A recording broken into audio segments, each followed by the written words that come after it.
Fortaleza, essa cidade em que moramos, em que pretendemos educar nossos filhos e que tanto gostamos, possui, como sabemos todos, 2,5 milhões de habitantes. E sem exagerar, eu poderia dizer 2,5 milhões de problemas. Pois bem, uma cidade com problemas dessa complexidade e magnitude, você assinante há pelo menos 60 dias, está lendo todos os dias nos jornais e vendo pelas televisões futricas em torno desta sucessão. Isso mesmo, não tem uma outra palavra. Para ser mais educado com você, querelas políticas e nada mais, nada menos. E não se ouve nem da parte da prefeita Luiziane, nem da parte do governador Cid Gomes, portanto, os dois principais protagonistas dessa discussão, uma só palavra em favor dos problemas dessa cidade. O que se discute é, o candidato a prefeita é desconhecido, ninguém sabe quem é, portanto, essa aliança não deve se manter, o modelo de gestão não deve continuar. Tá bom. E qual o modelo de gestão a ser colocado em substituição ao que está aí e com o qual não concordamos? É para discutirmos os vários ângulos dessa questão. É para apresentarmos, inclusive, o candidato que hoje a prefeita e o PT têm colocado para a sociedade como opção para esta sucessão, que nós estamos iniciando mais uma edição do programa Visão Política pela FGF-TV, Canal Universitário 14 da NET e Rede Pública de Televisão Cearense.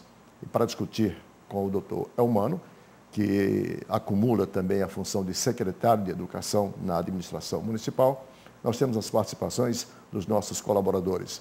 O professor Rômulo Leitão, que inclusive é procurador do município, já foi procurador-geral da cidade, da Prefeitura de Fortaleza, da cidade de Fortaleza, portanto, conhece muito bem sobre o que vamos falar. O historiador, o professor, doutor Rui Martino Rodrigues, que também nos ajuda semanalmente aqui a fazer o programa, e o nosso convidado, ao qual agradecemos imensamente pela aquiescência do convite, e aqui está, que é o doutor Elmano Freitas, advogado de formação, secretário de Educação, e nós vamos conversar com ele em um minuto. Um instante só e a gente volta.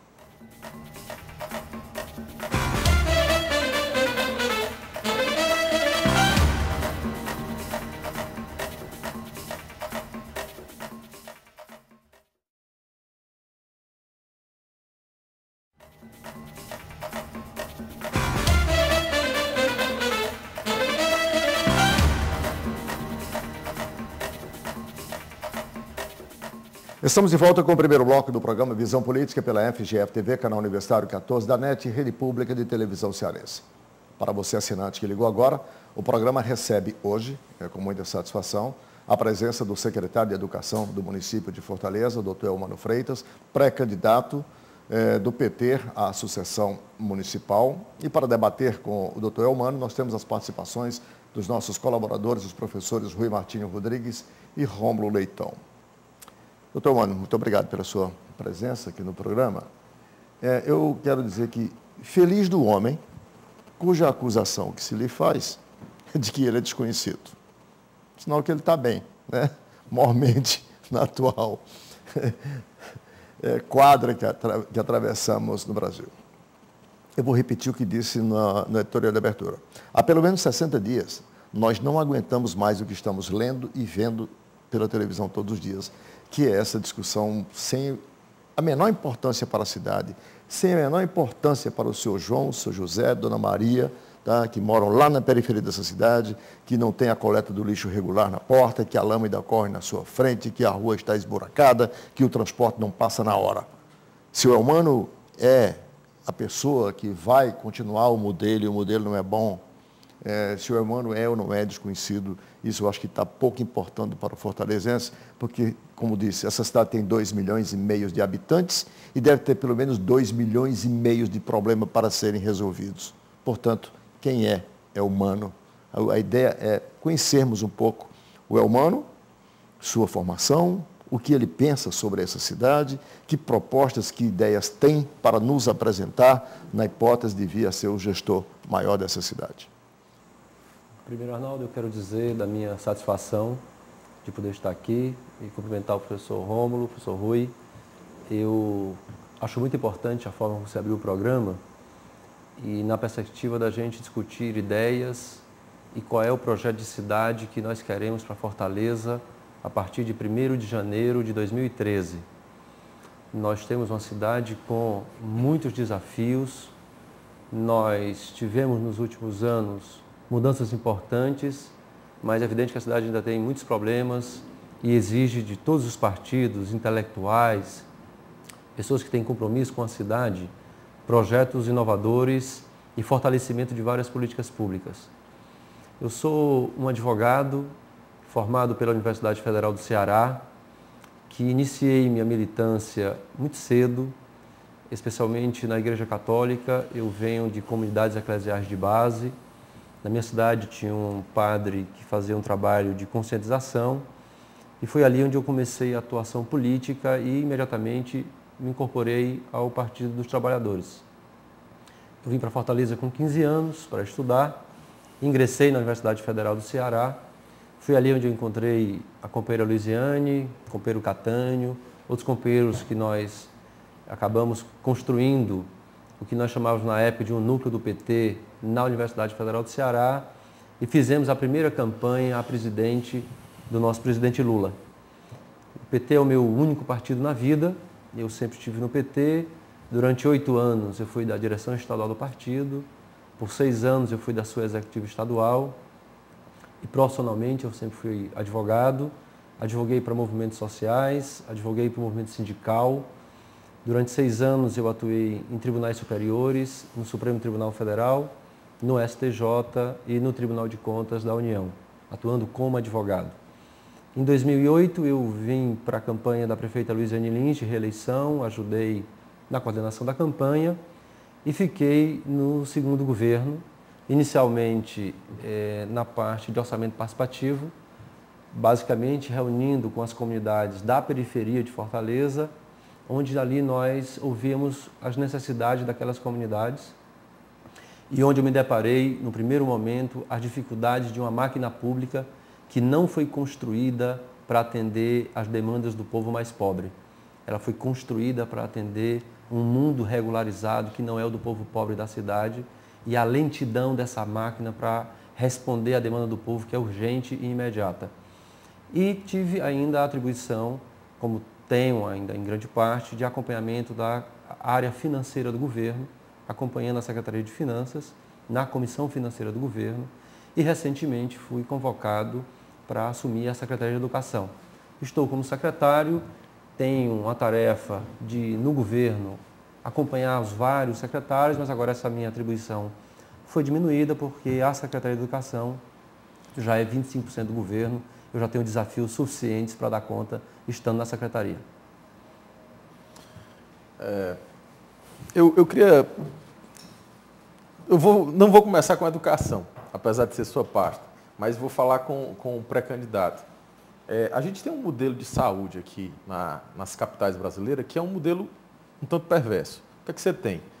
O município que deveria responder pela atenção básica, além dos 102 postos de saúde que o município de Fortaleza já tem, a prefeitura já tem que lidar, ela tem 5 hospitais de médio porte e um hospital de grande porte. Então, esse recurso que deveria ser drenado, deveria ser utilizado na atenção básica, que é constitucionalmente a principal função do município, ele é gasto, não que não seja importante, mas ele é desviado, no bom sentido, para os grandes equipamentos. E a gente vem com mais um equipamento. A minha pergunta se centra no seguinte: o Hospital da Mulher, uma vez funcionando, como é que vai ser o modelo de gestão dele? Porque o Estado de Convic, os recursos já são todos direcionados, boa parte dos recursos, para hospitais. O posto de saúde fica desassistido. E colocando mais um equipamento, como é que a gente vai lidar com isso? O tema da saúde pública é o tema mais complexo e mais difícil de enfrentamento pelos 3 entes federais do nosso país. Governo federal, governos estaduais e todos os governos municipais. Nós temos clareza que não há uma cidade no Brasil que possa dizer que a sua saúde pública é boa. Fortaleza tem uma chance única. Nós precisamos, evidentemente, rediscutir o financiamento, mas Fortaleza nós tivemos uma ampliação da atenção básica pelo Programa Saúde da Família, que saltou de 10% para 43% nos últimos anos. essa atenção básica, que tem 92 postos de saúde, ela tem uma questão importante a ser enfrentada, é a sua resolutividade. Ou seja, eu preciso ter postos de saúde e Fortaleza precisa de mais 40 para ter um atendimento, uma cobertura razoável na cidade. É importante que a população saiba que um posto de saúde custa a sua manutenção mensal entre 400 e 500 mil por mês. Portanto, 40 postos a mais implica algo em torno de 20 milhões mês. Como grande parte é folha e tem 13º e tem férias, nós estamos falando de um investimento superior a 300 milhões por ano. Nós temos... A mais. A mais do que já temos hoje. Porque já tem 102 aí. Nós, em Fortaleza, já gastamos 23 ou 24, dependendo do ano, a nossa média de investimento do poder público municipal na área de saúde. Cuja obrigação é 15%, né? Cuja obrigação legal é 15%. Ou seja, Fortaleza excede quase 10%. É o maior investimento das capitais. E mesmo assim nós sabemos que a saúde pública está longe daquela que a população precisa e necessita, que é algo em torno de 70% da população de Fortaleza que precisa da saúde pública. Nós temos uma situação de financiamento em Fortaleza, nós somos a única capital do país que tem um hospital de urgência e emergência que atende todo o estado. Nós temos 8 hospitais e se nós olharmos a localização geográfica desses hospitais, eles estão na saída da cidade, ou seja, fundamentalmente para numa época em que Fortaleza recebia pessoas do interior que eram aqui consultadas e nós temos metade dos nossos pacientes no JF que são do interior do estado. É exatamente uma média de 51, 52, a média mensal dos nossos pacientes e o IJF custa 18 milhões e 900 mil por mês. É evidente que isso não é razoável de que o município arque com 92 postos, 88 hospitais e arque com um hospital como o IJF. Você está dizendo que os custos, o ônus desse hospital é do município, entretanto ele atende ao Estado. É isso que você está dizendo. E até estados vizinhos. E até estados vizinhos. Qual é a oportunidade histórica que nós temos? Nós, pela Copa do Mundo, numa ação articulada da Prefeitura e Governo do Estado, o Governo do Estado assumiu a atribuição de inaugurar em Fortaleza um hospital de urgência e emergência da região metropolitana. E a presidente Dilma vai realizar uma ampla reforma no hospital universitário, podendo assumir várias atribuições de urgência e emergência que, no mínimo, nós poderíamos, provavelmente, dobrar a capacidade de atendimento do IJF.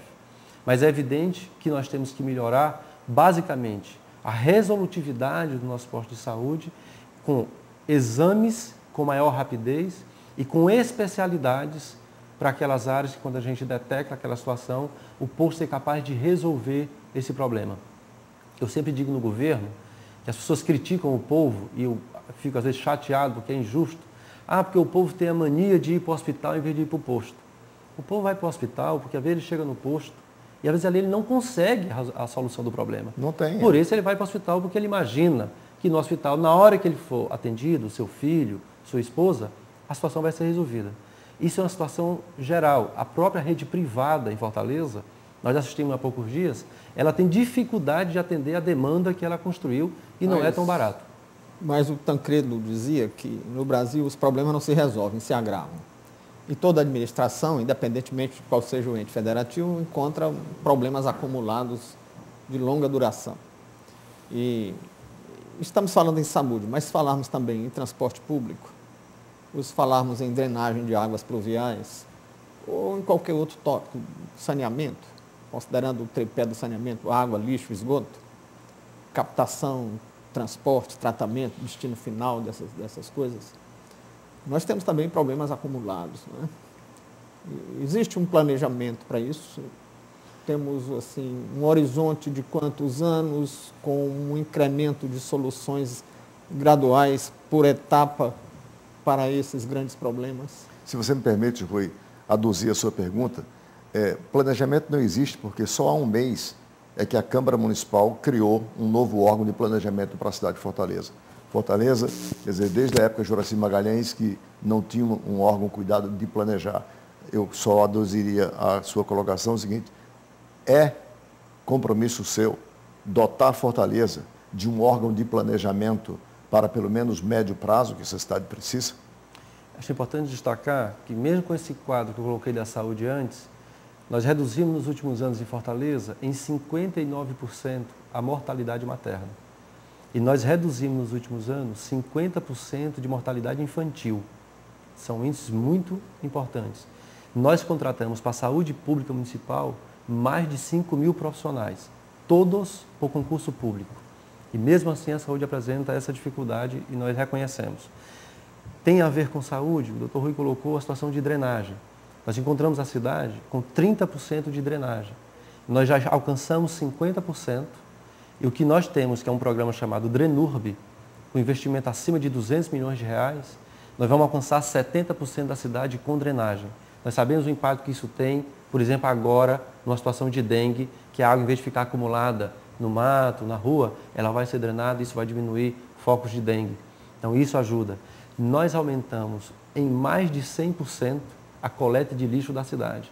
Há vários bairros de Fortaleza que não tinham coleta. E se tem algo que nós temos segurança, é que a coleta de lixo, dia sim, dia não, funciona e funciona bem no município hoje. O que é que eu vejo de dificuldade nessa área? Nós temos algumas regiões da cidade que são muito pobres.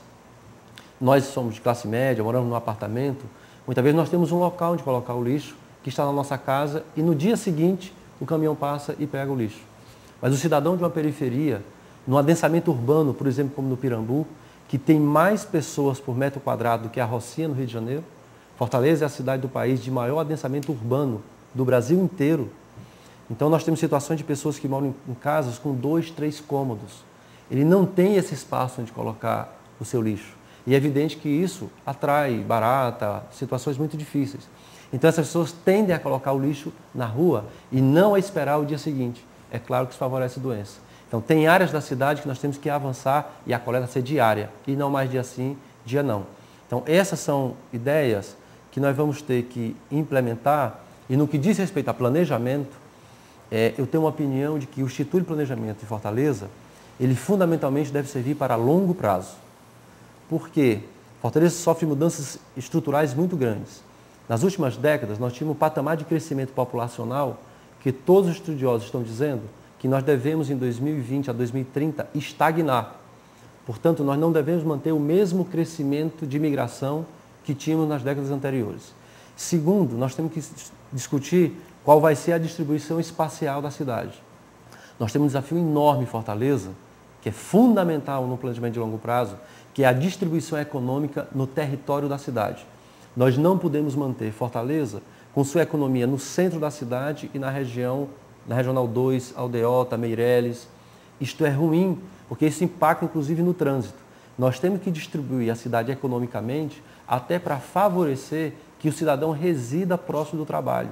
Isso vai favorecer menos veículos no trânsito de Fortaleza, que hoje já é uma situação de 6.000 veículos por mês a mais na cidade. Então nós temos que redistribuir isso. Esses dois novos shoppings, Parangaba e esse outro aqui perto do Jockey Club, então já é uma tentativa dessa descentralização econômica da cidade que você está falando. Como nós vamos ter na região próxima já da Praia do Futuro, onde tinha a cervejaria, próximo da Santos Dumont, que nós temos que ter muita atenção no relatório de impacto de trânsito, porque ela já é uma avenida com bastante dificuldade de trânsito, e nós estamos estudando quais são as medidas que agora, reduzem as dificuldades isso tem pelo menos dois aspectos favoráveis, esse quadro, não é? O do adensamento é um, porque o sonho dos urbanistas é uma cidade com o maior adensamento possível. Porque se a gente dispersa, se a densidade demográfica é baixa, as linhas de transporte público, de abastecimento da água, o transporte e a coleta do lixo, essas coisas se alongam e se tornam mais caras. Se nós temos uma cidade com maior adensamento, o transporte público tem viabilidade, porque passa a ter maior densidade, tem maior viabilidade econômica, coleta de lixo, abastecimento d'água, esgoto, todas essas coisas, né? E o outro aspecto favorável aí é a curva do incremento demográfico, né?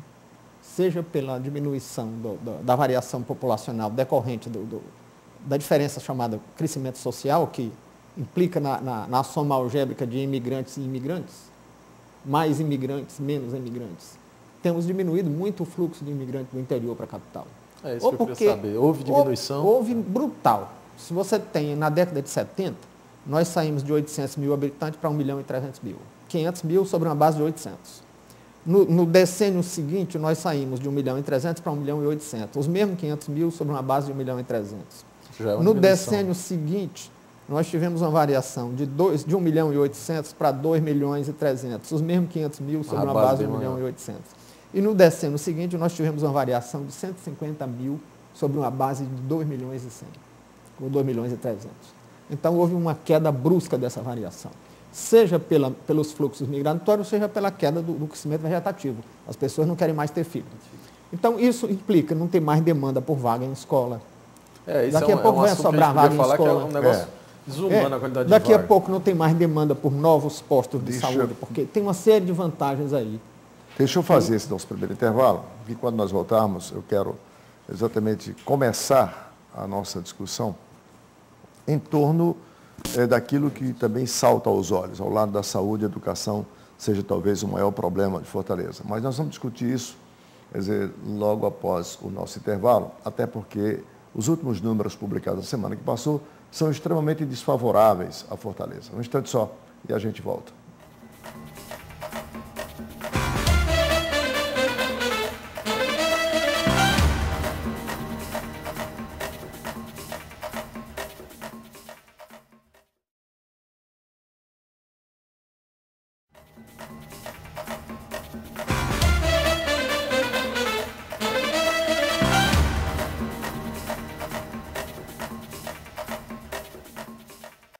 Estamos de volta com o segundo bloco do programa Visão Política pela FGF TV, canal universitário 14 da NET e rede pública de televisão cearense. O assinante que ligou agora está assistindo ao programa Visão Política, hoje com a participação do secretário de Educação e pré-candidato a prefeito de Fortaleza, Elmando Freitas, pelo Partido dos Trabalhadores. Participam dessa discussão os professores Rômulo Leitão e Rui Martinho Rodrigues. Secretário, na semana que passou, foi publicada uma pesquisa em que Fortaleza é o segundo município com o pior desempenho no estado do Ceará em seus alunos nas áreas de português e matemática. Bom, primeiro é bom que você diga para o assinante que o problema da educação em Fortaleza não é fácil. Eu não sou daqueles, portanto, que faz fila ao lado da crítica fácil de achar que esses índices de baixa qualidade são de responsabilidade pura e simples da prefeita ou da administração. Não faço, embora tenha a parcela de responsabilidade do poder público. Mas, quer ver, eu vou atrair para mim aqui, gratuitamente, a ira dos professores. Mas eu pergunto, o que os senhores professores do município, que ganham bem na atual quadra, com o piso, com tudo, estão fazendo na sala de aula que não estão passando o conteúdo com a capacidade suficiente para que os alunos absorvam? Essa é uma pergunta que eu faço. Eu acho que o problema começa aí uma combinação. Gerência, verdade, portanto, poder público. Professores em sala de aula, portanto, uma grande parcela de responsabilidade, com o descaso feito, é bom que se diga também, pelos pais, pelas famílias que não se envolvem com a escola. Deixa eu só acrescentar um molho aqui.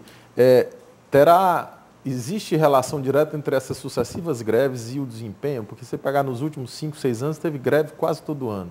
Apesar de PCCS, apesar de uma série de mudanças que houve. Eu queria colocar. Eu acho importante a gente primeiro discutir a concepção de sistema de avaliação.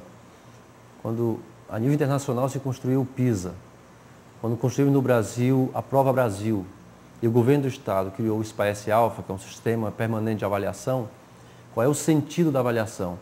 É nós termos a nota de cada aluno, a nota da escola e a nota da rede. Para quê? Para que o secretário de Educação, o diretor da escola e o professor com o seu coordenador pedagógico possam decidir que ações pedagógicas devem ser feitas para cada realidade. É por isso que o Ministério da Educação e a Secretaria de Educação do Estado e nenhuma faculdade de pedagogia do país acham que seja razoável fazer ranqueamento entre escolas e entre redes, porque são realidades distintas. Nessa mesma pesquisa do SPAES-Alpha, qual é o resultado de Fortaleza com o seu histórico? E eu, como secretário de Educação, tenho que me focar na realidade de Fortaleza. Em Fortaleza, em 2007, eu tinha 49 escolas que a alfabetização das nossas crianças era incompleta. Essas mesmas crianças fizeram prova em 2011 e as 49 escolas agora são um número fechado de 0. Não há nenhuma escola em Fortaleza que tenha um nível de alfabetização incompleto. Eu tinha apenas 15 escolas que a alfabetização das crianças era desejável, ou seja, o melhor nível. Nós saltamos de 2007 para 2011 de 15 para 55 escolas. E nós tínhamos 44 escolas que o nível é de alfabetização suficiente, ou seja, ela está próximo do desejável, mas ela já alfabetiza bem. Nós saímos de 44 para 139 escolas. Ou seja, a melhoria de Fortaleza comparada com a nossa rede é significativa. Os números apontam um resultado extremamente positivo. Então, os professores estão conseguindo passar o conteúdo, as crianças estão conseguindo alfabetizar. É preciso chamar a atenção para o cidadão que está em casa que a escola pode ter um nível desejável, mas o filho que está naquela escola, aquela criança pode não estar conseguindo se alfabetizar. Não necessariamente uma escola de nível desejável, todos os alunos estão necessariamente alfabetizando bem. É por isso que nós estamos pedindo as notas de maneira digitalizada do Estado para poder colocar à disposição e colocar no notebook que distribuímos aos professores, que ele tenha a nota de todos os alunos que ele está agora trabalhando. Que o coordenador pedagógico tenha a nota de todos os alunos. Eu posso ter um aluno que está indo bem em matemática, ele pode estar mal em português, ou vice-versa. Então, fundamentalmente, o sistema de avaliação é para a gente ter essa condição de ter uma ação pedagógica. Mas os dados de Fortaleza apresentam uma situação, comparado com 2007 e 2011, que demonstram que as provas que os nossos alunos fizeram, o grau de alfabetização é muito superior ao que tínhamos anos atrás. Também é verdade... Mas o senhor não deixa de admitir que ainda estamos muito aquém da qualidade que deveríamos ter. A nossa meta tem que ser ter todas as escolas no nível desejável. Essa a nossa meta. Me parece que essas razões todas são muito plausíveis. Mas em face da vantagem que a administração municipal tem hoje, de não estar precisando ampliar, ou pelo menos ampliar tanto o número de vagas ofertadas, porque não há um incremento populacional. E o fato de que o problema agora é qualidade, não é mais aumento de quantidade, há que se esperar que haja realmente uma melhoria da qualidade do ensino. E a par disso, nós temos hoje, esse adensamento demográfico da cidade permite a existência de escolas próximas do aluno, da residência do aluno. Porque, como não há uma população rarefeita, o aluno não precisa ir longe para ir até a escola. Nós temos escola, temos a oportunidade de ter escola para muitos alunos em espaços geográficos pequenos. Isso também facilita o acesso à escola e o aproveitamento. Então, nós temos uma série de vantagens que surgiram aí, que não são decorrentes de qualquer política pública, mas que são decorrentes de um fenômeno histórico que foi a urbanização da população brasileira e tal. E certamente o que se espera. Além disso, hoje nós temos esses instrumentos, esses processos de avaliação, que representam um feedback dos programas educacionais e facilitam muito os reajustes programáticos. Né? E embora o secretário tenha feito essa, eu não diria crítica, mas essa observação, em que o SPAES do governo, ao comparar Fortaleza com outros municípios, estou vendo que há uma rejeição a esse ranqueamento, mas não esqueçamos que o ministro Mercadante, por suas palavras, disse que esse modelo do Ceará era um modelo muito bom e que o Ministério estava levando para adotar para todo o Brasil, o que evidencia que tem eficiência. Porque quando faz e mostra que Fortaleza só ficou atrás de Parambu, secretário, quer dizer o seguinte: Fortaleza, por todas as condições que tem, deveria ser o município do Estado, entre os 184, que apresentasse o melhor resultado. Não ficasse atrás dele. Veja bem, eu compreendo que não se possa comparar Fortaleza com Parambu. Né? Eu acho que procede essa alegação, não pode comparar coisa diferente. Mas se nós comparássemos Fortaleza com Recife, Belém, Salvador, Belo Horizonte, como é que fica? É muito importante a gente fazer nesse processo, eu digo assim, nós podemos usar um método de fotografia, que eu tirar uma foto e ver qual é a nota de Fortaleza. Eu prefiro usar o método que eu chamo de nós olharmos um filme. Sim. quando nós assumimos em 2005, nós não tínhamos professor para dar aula. Não tinha um professor contratado para dar aula. Nós tivemos que contratar 2.500 professores. O planejamento que os professores faziam das suas aulas era feito em 2 sábados por mês. Nós tivemos que contratar 2.500 professores. Nós tivemos que agora conseguir implantar um quinto e o professor ter 20% da sua jornada para planejar a aula. Nós temos uma situação de desestruturação familiar, de situações de bairro da cidade que nenhuma outra cidade tem. Vou pegar um exemplo claro, as cidades que estão à frente, no caso do Nota 10, do Programa do Estado, é importante destacar que o governo do Estado também não faz o ranqueamento. O programa que o ministro Mercadante colocou como referência é o programa de alfabetização na idade certa. É um programa de conteúdos que forma professores e tem exercícios focados em alfabetização e letramento. Nós desenvolvemos esse programa em Fortaleza. E desde que estou na secretaria, apoiando mais ainda, porque acho que o método de fato funciona e é muito bom. E há uma questão na educação que, se é verdade que nós universalizamos do 1º ao 9º ano, há um desafio enorme ainda de acesso, que é creche e pré-escola. Em Fortaleza, nós tínhamos 55 creches do município, todas fechadas.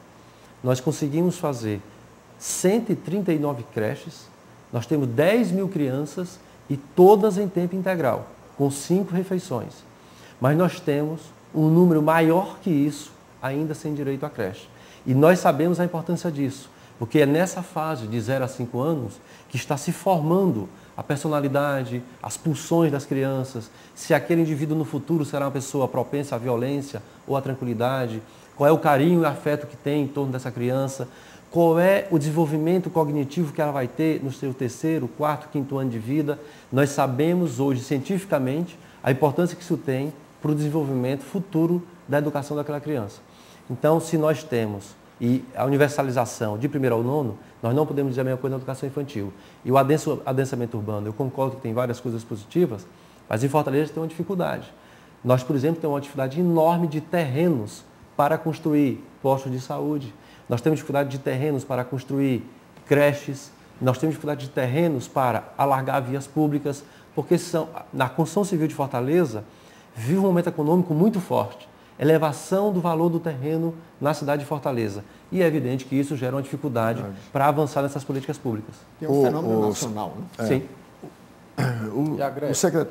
O secretário, né? A greve. E a greve, pronto. E a greve. E as greves? As greves. É porque a sensação que eu tenho, eu vou dizer por experiência pessoal, todo dia entra uma ação de um professor, uma ação judicial. Eles têm um nível de litigiosidade muito grande. Gratificação por difícil acesso, questão de PCCS. Houve, a administração, todo mundo tem conhecimento, houve diversos PCCS, plano de cargo e salário. Mesmo assim, há uma insatisfação do professor. Como é que... Eu acho que nós herdamos um patamar histórico com os servidores públicos municipais de Fortaleza, que quando nós assumimos, o nível de defasagem salarial era de 50% comparado com a inflação do período dos últimos 10 anos. Na educação? Geral na prefeitura. A prefeitura, antes de nós entrarmos, ela sequer fazia a reposição da inflação. Pegar o exemplo claro dos professores, eles tinham uma defasagem em torno de 40%. Nem a inflação eles tinham a reposição no salário.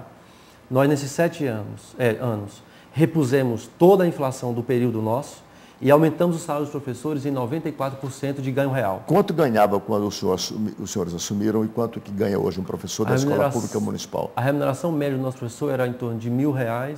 A remuneração média do professor de Fortaleza é R$3.000. Hoje? Estão na ativa hoje.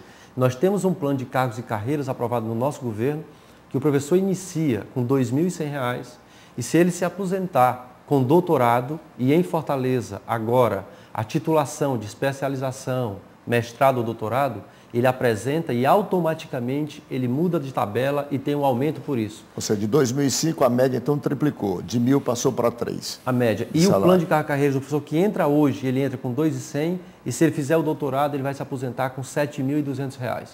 Portanto, ele tem efetivamente um estímulo à sua capacitação e à sua formação. Dentre os problemas que o senhor mencionou aí pela saúde, principalmente, e pela educação, ficou muito claro, e essa foi a primeira preocupação do professor Rômulo, a preocupação com o esgotamento da capacidade das suas finanças. E o senhor colocou, 40 novos postos significarão 20 milhões mês, 300 milhões ano. Ora, se já estamos esgotados agora essa capacidade, e é porque não sabemos ainda quanto custará o Hospital da Mulher quando entrar em funcionamento, que essa é uma outra coisa, que o equipamento, quer dizer, pressupõe a existência de recursos para mantê-lo. O professor Rui diz muito aqui, uma política pública só tem eficácia quando ela responde às 3 perguntas: quanto custa, quem vai pagar e de onde vem o dinheiro. Né? Sem isso, não interessa. E tem algumas distorções aqui em Fortaleza. Por exemplo, planta de valores da cidade de Fortaleza, do IPTU. Eu pago R$2.000 de condomínio, onde moro, por mês. Eu estou dizendo eu pago, não sou eu não, eu modo de dizer. Você paga bem mais. Eu sei onde você mora, paga mais. E pago 1.200 do ano inteiro do IPTU. Isto não está certo. Isto há uma distorção muito grande. PVA, você não vejo ninguém reclamando de PVA, só reclama de IPTU. Pois é. Às vezes o PVA do cara é maior do que o IPTU e ele não reclama de PVA. E a OAB ainda entra com ação de inconstitucionalidade contra o aumento da planta de valores. E a prefeita Luiziane Lins não teve coragem de enfrentar esse problema.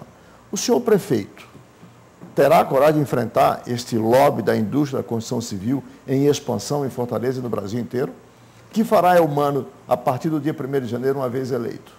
Eu acho esse tema muito importante. A cidade de Fortaleza ela é uma cidade deficitária hoje. Ela não mantém o seu serviço público com o que ela arrecada na sociedade hoje. O IPTU não paga o IJF, por exemplo, me disse o secretário Alexandre Cialdini nas vezes que veio aqui. É verdade. E agora, nós temos que fazer isso de maneira muito transparente e de maneira muito democrática. A opinião que eu tenho sobre o tema. Primeiro, nós tivemos coragem de fazer algo muito importante, que o maior tributo de receita do município é ISS.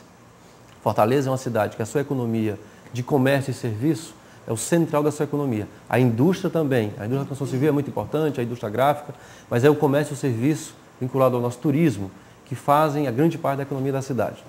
Nós fizemos um processo de modernização do ponto de vista de criar programas de fiscalização das empresas, não mais olhando os papéis, mas uma fiscalização por balancete, com computadores, de criar células para o segmento econômico, de que acompanham determinados setores da economia.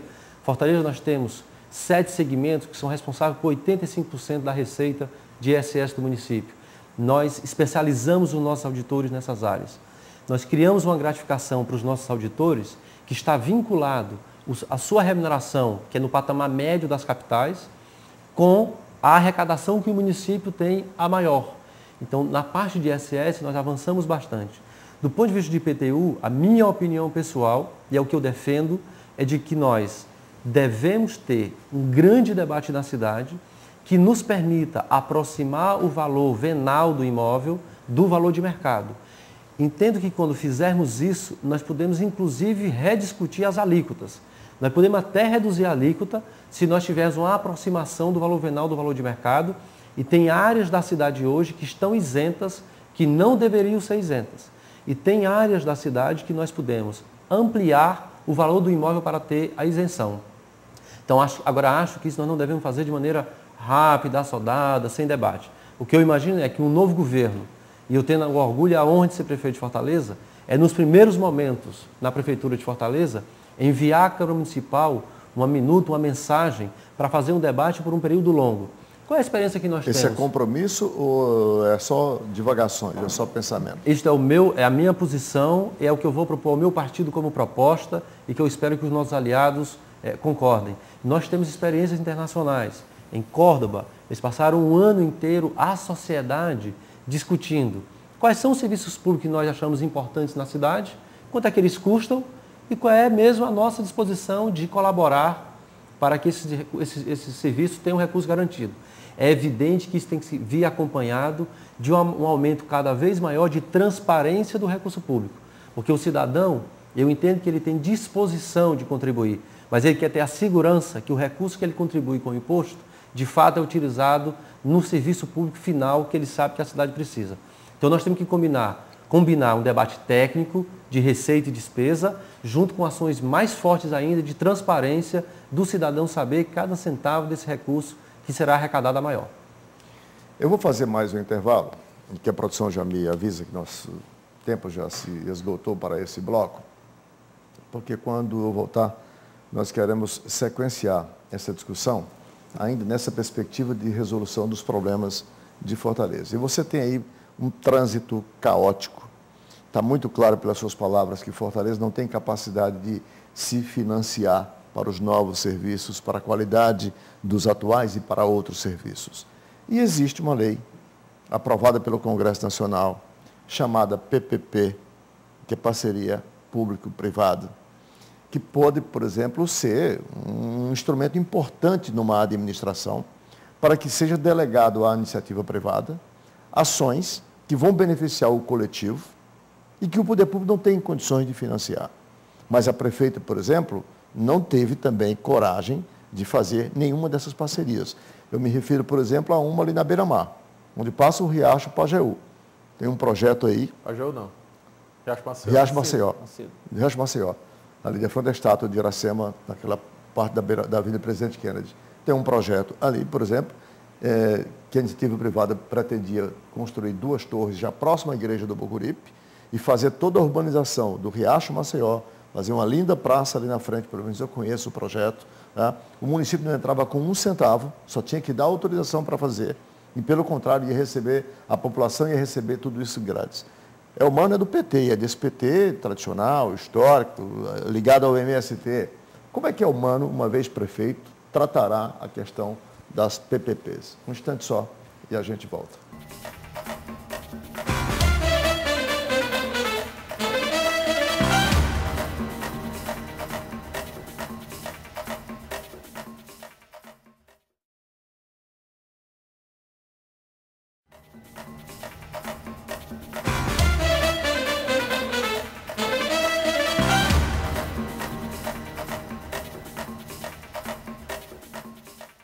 Estamos de volta com o terceiro e último bloco do programa Visão Política pela FGF-TV, canal Universitário 14 da NET, Rede Pública de Televisão Cearense.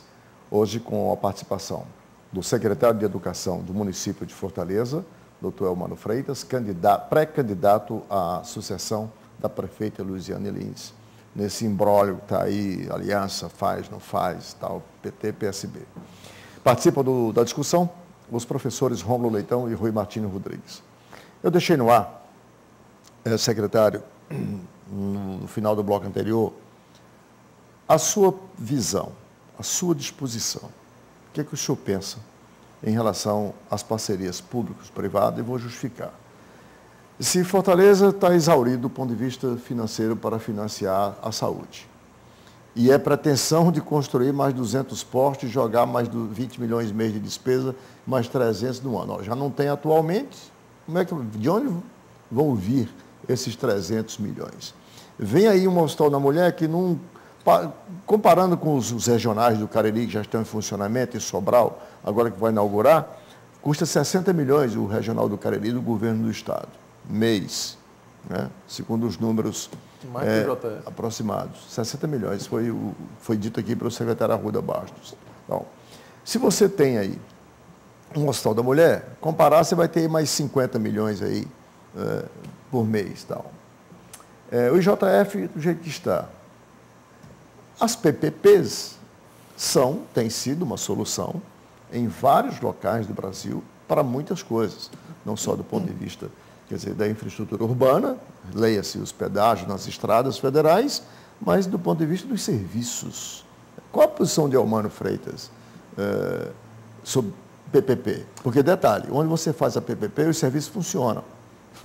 Tem essa, né? Porque o poder público tem a primazia, a lei para fiscalizar, inclusive o funcionamento que ele não dá. Você esqueceu de aeroporto também, né? Aeroporto, por exemplo, agora também privatizados, porque é uma prova que o governo federal não tinha mais condições de administrar os aeroportos. Arnaldo, primeiro eu sou da posição que nós temos que profissionalizar a gestão pública. Nós temos provas no Brasil de que o poder público pode funcionar e pode funcionar de maneira profissional. A Petrobras, Banco do Brasil, Caixa Econômica, são provas que você pode ter um serviço público eficiente e profissional. Nós temos que incorporar no serviço público de saúde, de educação, no meu entendimento, o mesmo profissionalismo que as instituições construíram. Se bem que os serviços da Caixa Econômica e do Banco do Brasil são péssimos. Diga-se. O sistema bancário... Péssimos.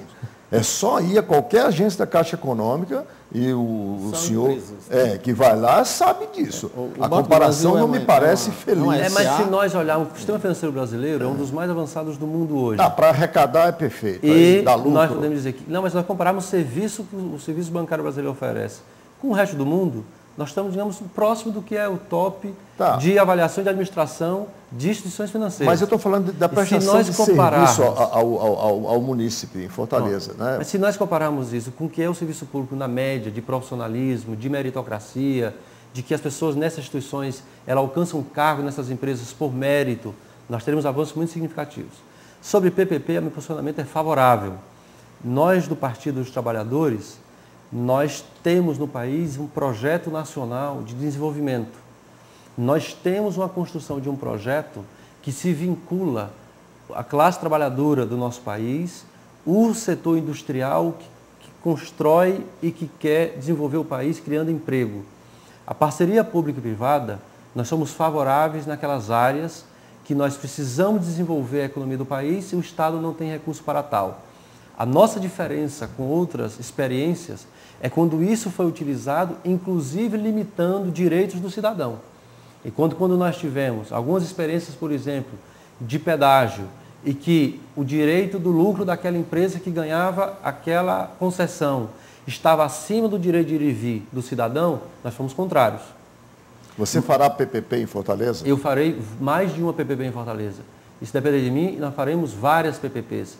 Eu imagino que nós podemos ter PPP para o centro de Fortaleza.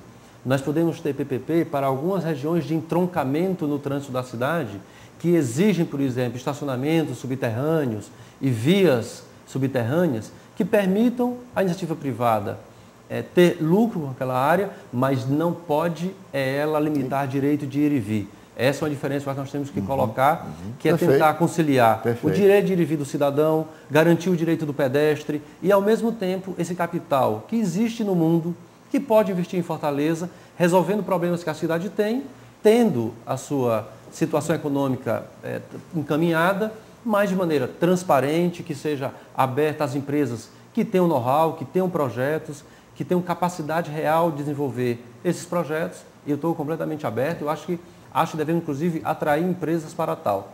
Então, essa é a ideia que tenho, eu acho que nós vamos fazer, inclusive na situação que você colocou do Rio Pajeú, eu não sei se necessariamente esse projeto... Do Rio Maceió. Do Rio Maceió, desculpe. Mas nós temos que fazer, e tem outras áreas da cidade que também acho que temos que fazer. Que aquela área hoje ela é antro de prostituição, de droga, foco de dengue e feio no principal cartão postal da cidade de Fortaleza. Eu citei esse porque esse eu conheço, me veio à cabeça aqui e tal. E eu não sei como é que Fortaleza perde a oportunidade de deixar aquela beira-mar muito mais bonita naquela área do que é, eliminando esse problema. Tráfego, dengue, né, e paisagismo. Só quero lembrar ao cidadão que nos vê que nós fechamos um financiamento há poucos dias. Nós vamos fazer um projeto de 228 milhões na beira-mar. Fortaleza terá uma mudança radical do seu maior cartão postal. Nós já fizemos o Vila do Mar no Pirambu, um calçadão enorme, sem retirar o povo do Pirambu de lá. Importante dizer que o Pirambu tem 60 anos e nunca ninguém enfrentou o problema que lá tinha. Nós enfrentamos o investimento de mais de 100 milhões de reais, mais de 1.000 unidades familiares e devolvemos ao povo de Fortaleza a praia da Barra do Ceará. Nós recuperamos de maneira muito forte a praia de Iracema, agora nós vamos chegar na beira-mar. Então, e nós vamos fazer uma reforma importante na malha viária da Praia do Futuro. Nós vamos integrar a orla de Fortaleza, que é uma capital que tem 34 quilômetros de praia. Uma vantagem enorme sobre Salvador, uma vantagem sobre Recife, que pode nos permitir avançar ainda mais do que nós já conseguimos, que é ser o maior destino turístico do Nordeste do país nos últimos anos. Secretário, é um assunto aqui que me ocorreu agora que a gente não podia deixar de falar. Quem ia ganhar a eleição, se for o senhor, se for outro candidato em essa próxima eleição, vai ser o prefeito da Copa. Como é que fica essa questão da Copa? Eu fico preocupado com essa dificuldade de investimento.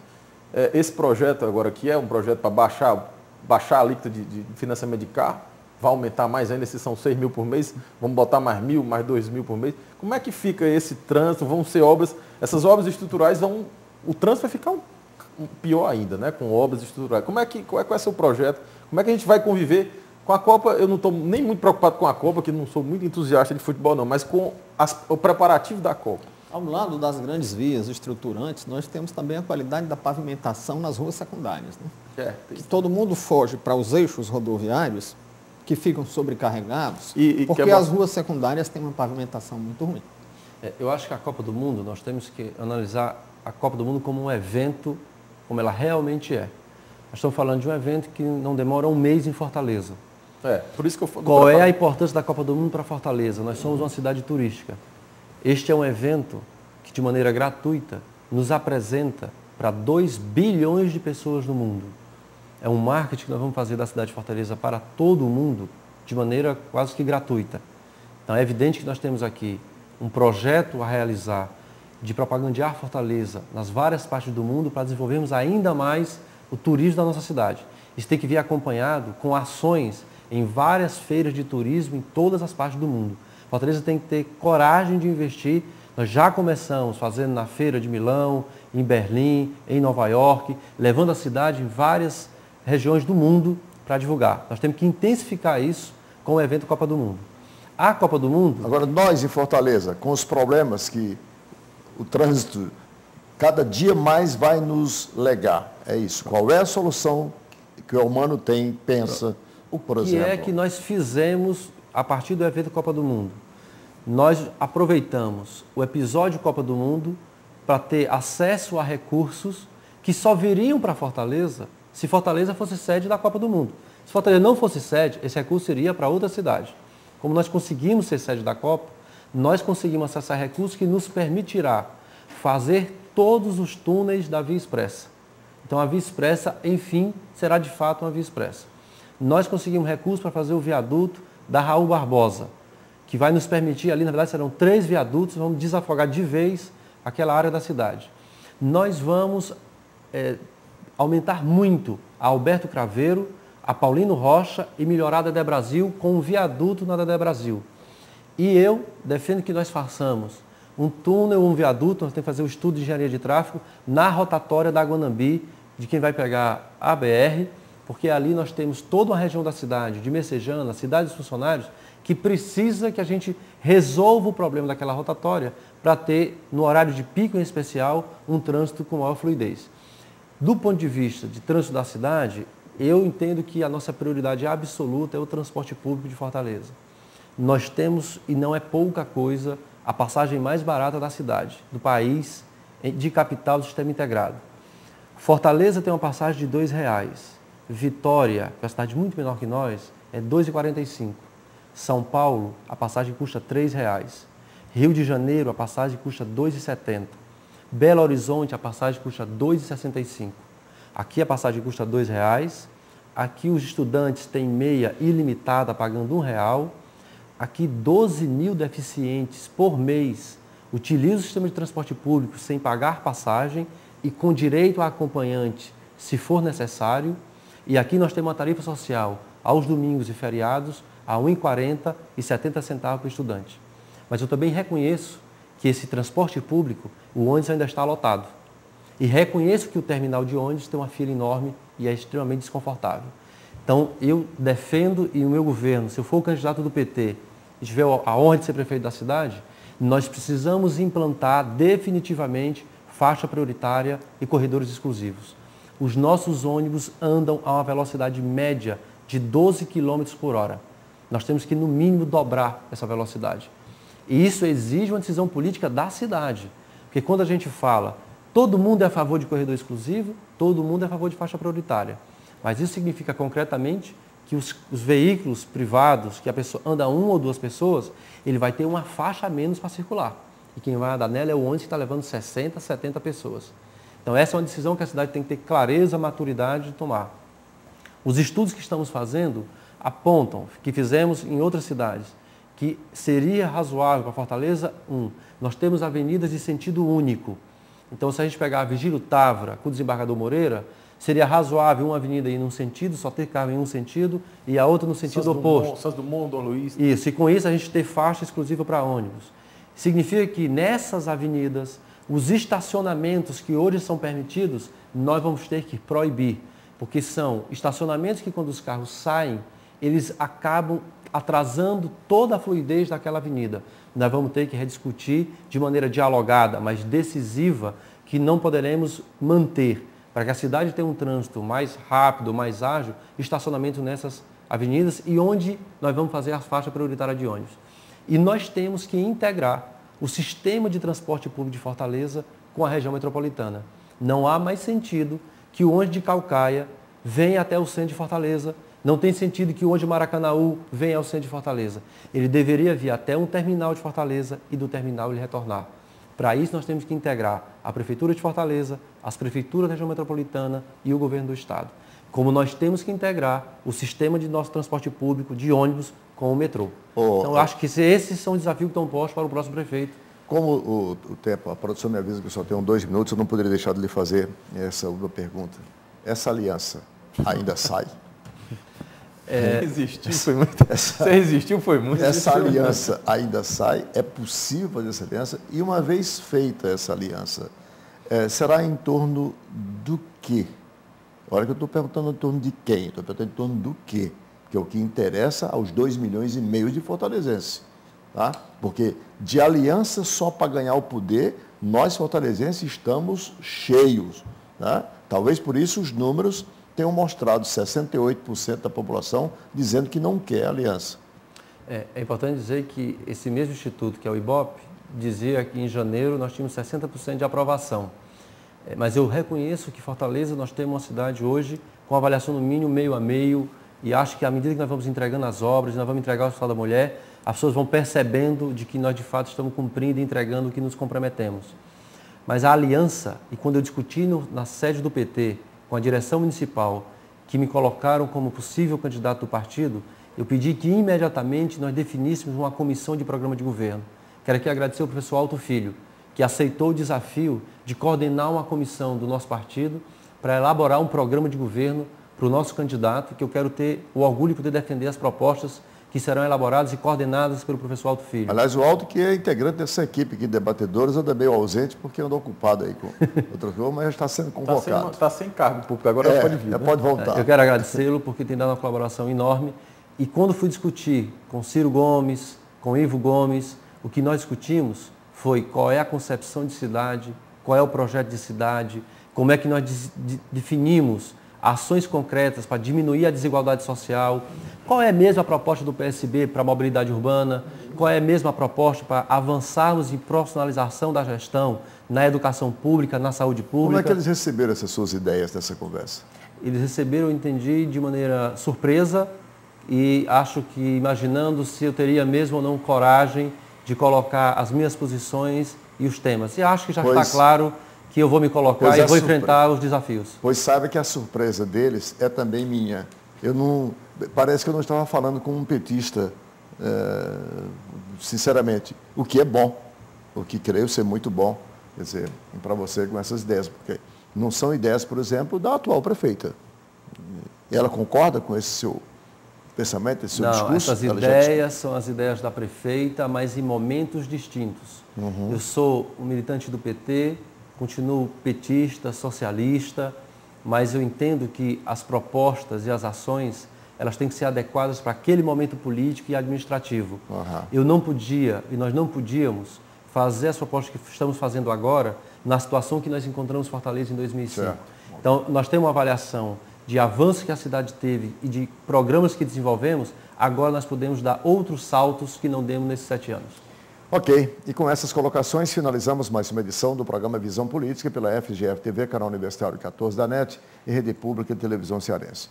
Agradecendo aos nossos 2 colaboradores, professores Rômulo Leitão e Rui Martinho Rodrigues, e agradecendo o nosso convidado, o doutor Elmano Freitas, secretário de Educação, pré-candidato a prefeito de Fortaleza. Em especial a você, assinante, o nosso convite para um próximo Visão Política. Muito obrigado e até lá.